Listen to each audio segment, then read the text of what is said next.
তো চলে এসেছি বন্ধুরা আবারও একটা নতুন ভিডিও নিয়ে। এরকম মেকানিক্যাল রিলেটেড ভিডিও দেখার জন্য অতি অবশ্যই চ্যানেলটাকে সাবস্ক্রাইব করে নেবে। তো আজকে আমরা এখন চেঞ্জ করছি 1 নম্বর চাতালের বড় হর্সর সামনের বেয়ারিং। এই বেয়ারিং চেঞ্জ না করলে দিনের বেলায় ব্রেকডাউন থাকবে, তাই অতি অবশ্যই এখন বেয়ারিংটা আমাদেরকে সবথেকে আগে চেঞ্জ করে নিতে হবে।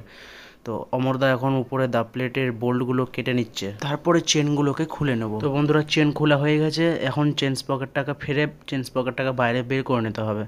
দেখতেই পাচ্ছ বেয়ারিংটার অবস্থা একদম ভেঙে গেছে, এটা চলতোই না, তাই আমাদেরকে বেয়ারিংটা চেঞ্জ করতেই হবে যে করেই হোক। তো চলো চেঞ্জ পকেটটাকে ফেরে বাইরে বার করে নিতে হবে। তো বন্ধুরা চেঞ্জ পকেট ফেরে বাইরে বের করে নিয়েছি। এখন দেখো আসল সমস্যাটা এখন বুঝতে পারছি, এখানে বেয়ারিং ব্লকটাই ভেঙে গেছে, যেই কারণে বেয়ারিংটাও ভেঙে যাচ্ছে।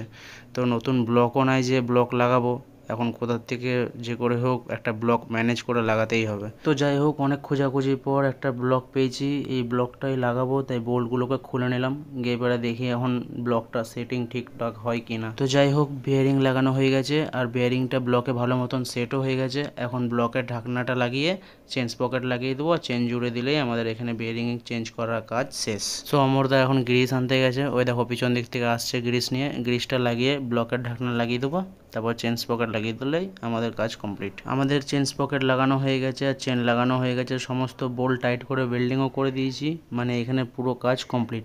তো চলো দেখা হচ্ছে আবারও একটা অন্য ব্লগে, ততক্ষণের জন্য সবাই ভালো থেকো।